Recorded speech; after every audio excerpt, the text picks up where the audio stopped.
I'm going to give you the room next to his. He's got quite a jolly voice. I heard him humming to him, burst into simultaneous yapping. The lady turned to her nephew. I'm going straight home, Bertram. When you and returned, mopping his brow, in time to rescue 3 boys from an early death from drowning in the pond. The butler appeared once more. There's a gentleman at the front door, sir, who seems in a great state, sir. He says that he's lost some slum children. The young man's face brightened. Ah, he said. Tell him I've found some. They've done me a very good turn, but I shouldn't mind being relieved of them. Where the tall man was taking. Eglantine began to expatiate again. Look at them houses, she said, with a contemptuous glance at the houses between which they were passing. Swank. That's all it is. Swank. Living in big houses and talking so soft. William was growing more and more uneasy. The tall man turned in at a gate. William moistened his lips. He's making a mistake, he murmured, pulling his check cap still further over his eyes. At the door stood Miss Whispered Effie. Here we are, said the young man, with a note of relief in his voice. It's too kind of you, too kind. This is, Eglantine, and, this little boy is an orphan, yes, poor little chap. Mrs. Brown laid her hand tenderly on the tweed cap. Poor little boy, she began. Poor little... Then she met the eyes beneath the tweed cap. William sat and glared across the table at his late friends. He felt himself disgraced forever. He was a pariah, outside the pale, one of the swags, and seemed at that moment a public humiliation to him. He didn't dare to meet Eglantine's eyes. Fiercely he munched a currant bun. Into his unoccupied hand stole a small, grimy one. Never mind, whispered Eglantine. You can't help it. And William whispered gratefully, not much. Very ill, said Mrs. Brown. There was a sudden silence around the breakfast table. Mr. Brown's face appeared above the Daily Telegraph. What? He said.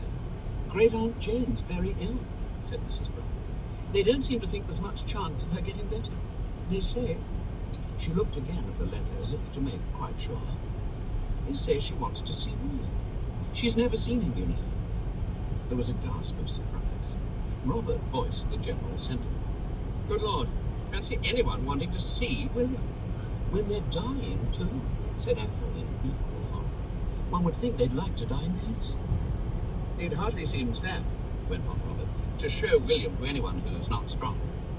William glared from one to the other. Children, murmured Mrs. Brown.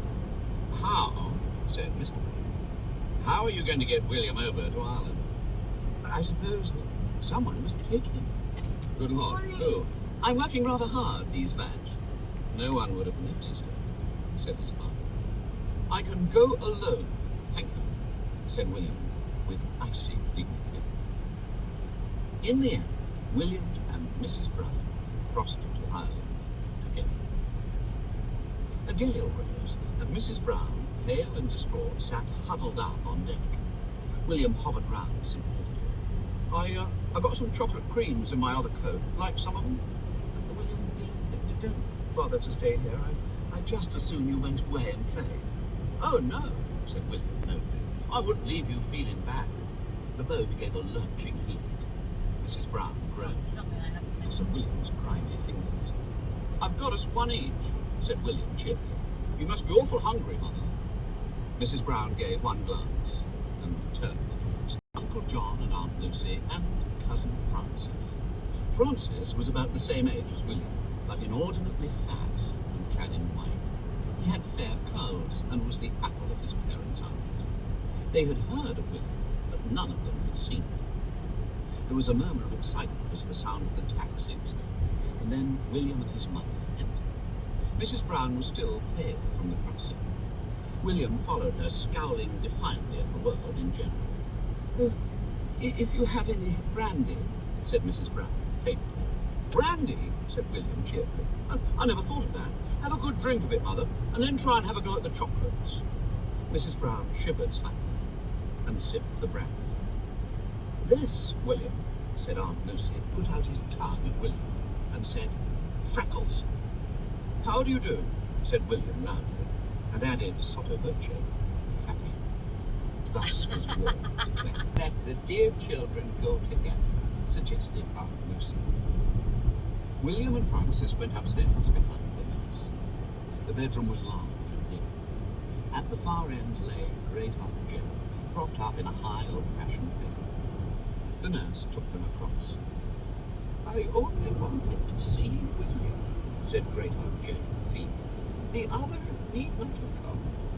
So, this is Margaret's youngest, is it?